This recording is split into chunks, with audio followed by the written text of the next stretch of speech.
Title: The Anthropology of Immortality. The town of Blackridge, Vermont, was the kind of place where nothing extraordinary ever happened. White church steeples, maple-lined streets, generations buried in the same hillside cemetery. It was quiet enough that grief had space to echo. At 21, Alara Whitmore understood grief intimately. Her parents had died in a winter accident when she was 15, their car swallowed by black ice and a frozen river. Since then, she and her younger brother had lived with their uncle and aunt, kind, affluent, protective people who filled the house with warmth, but could never quite fill the space her parents left behind. Loss had made Alara observant. She studied anthropology at Blackridge College, fascinated by belief systems, rituals, and the myths humans created to explain the darkness. She was brilliant in a quiet way, sharp eyes, measured words, a mind that dissected ideas the way others dissected frogs in biology labs. She didn't believe in monsters until she met Adrian Vale. He arrived in October. Blackridge buzzed with rumors the way small towns do.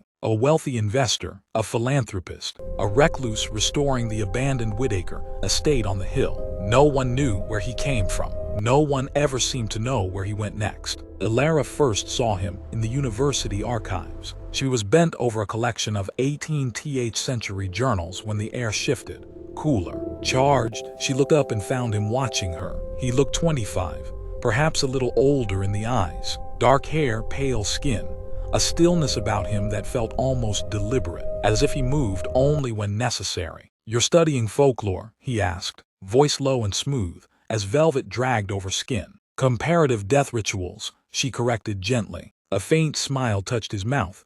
"Of course you are." Their fingers brushed when he handed her a manuscript. It was nothing. It was everything. A spark, quick, startling, not heat exactly, awareness. She pulled her hand back first. He began appearing everywhere after that. At the coffee shop near campus, though he never drank anything. At lectures about mythological archetypes. Once at the edge of the cemetery, as Alara sketched headstone symbols for a research paper. "You like studying the dead," he observed. "I like studying how the living cope with death." Something flickered in his expression. Pain, perhaps. "Do you believe in immortality?" he asked. "I believe humans are terrified of ending," she said, "so we create stories. And if some stories aren't created," her pulse quickened, "then they're misunderstood." Their conversations became a ritual, intellectual sparring, long walks beneath amber leaves, a magnetism neither acknowledged aloud. He never touched her unnecessarily. That restraint made every accidental brush feel deliberate. One evening, as frost silvered the sidewalks, he took off his coat and draped it over her shoulders. His scent clung to the fabric, clean, faintly metallic,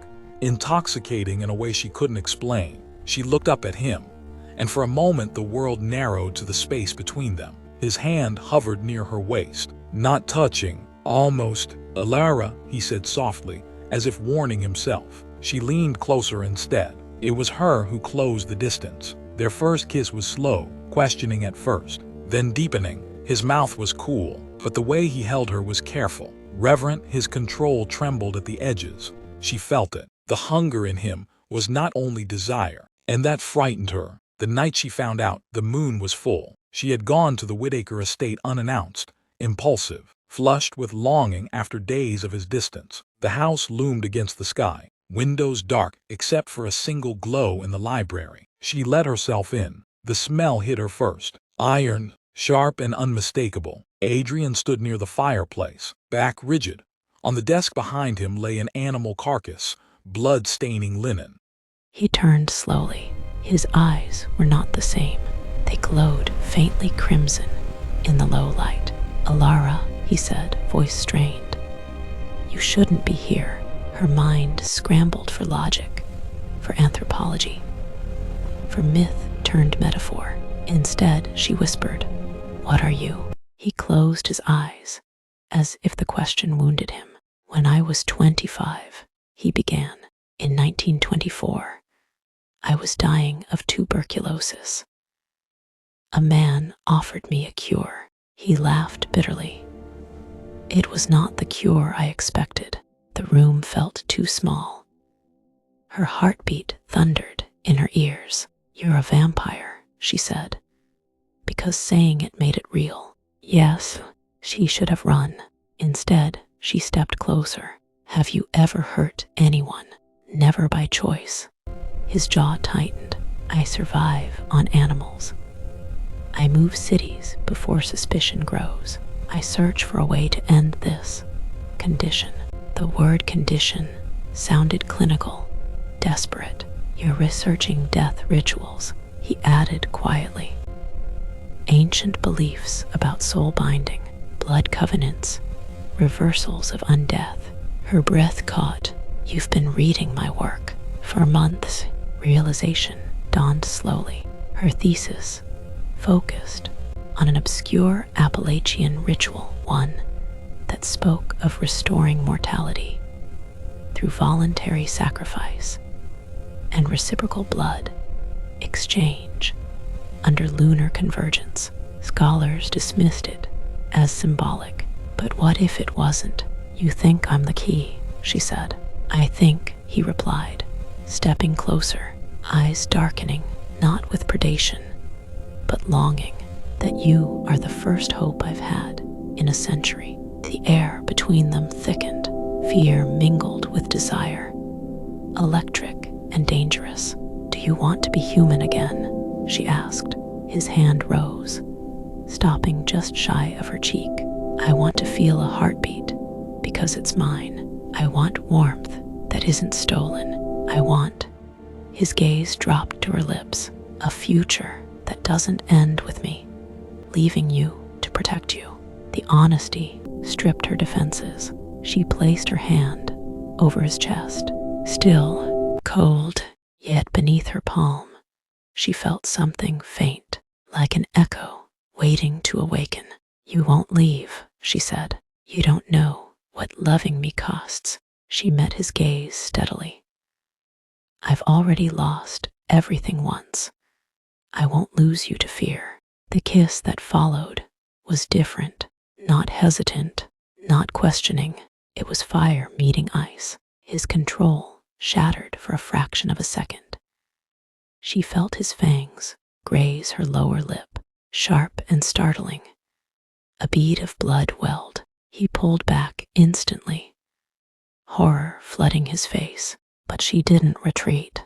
Instead, she touched the crimson drop, then pressed her fingers to his mouth. His eyes flared. The moment was charged, dangerous, intimate, beyond anything they'd shared. He trembled, fighting instinct, choosing her over hunger. I trust you, she whispered. That trust undid him, more than temptation ever could. The ritual required 3 things: willing blood, a vampire who desired mortality, and someone who loved him enough to anchor his soul back to flesh. It would bind their life forces temporarily. If he survived the crossing, he would become human. If he failed, she refused to consider it. On the winter solstice, beneath a silver moon, they stood in a clearing outside town. Snow blanketed the earth, reflecting light like a cathedral of stars. He looked almost fragile in that moment. If this kills me, he said softly, know that loving you has been the most human thing I've ever felt. Her throat tightened. Then come back to me. They cut their palms. Blood mingled in the snow. Ancient words fell from her lips. Words she once thought symbolic. The air shifted violently. Wind howled. Adrian gasped as if drowning. His body convulsed, collapsing to the ground. For a terrifying second, there was nothing. Then, a sound, faint, irregular, a heartbeat. His chest rose sharply as air rushed into lungs that had not needed it in a century. Color bloomed in his cheeks. His eyes, no longer red, no longer glowing, found hers. He was shaking, warm, alive. Alara, he whispered, breath fogging in the cold. She fell into his arms. This time, when he kissed her, there was no restraint born of fear, only heat, only longing finally freed of danger. His traced her waist with reverence and urgency both, and when she pressed closer, she felt it, a racing heart against her own, two mortal pulses colliding. For the first time, their desire carried no shadow of hunger, only promise. By spring, Blackridge whispered new rumors. The mysterious investor was staying. The Whitaker estate glowed warmly at night, and sometimes, if one walked past the open windows, one might see a young anthropology graduate and a once immortal man dancing slowly in the lamplight. Two souls who defied myth, not by escaping death, but by choosing life.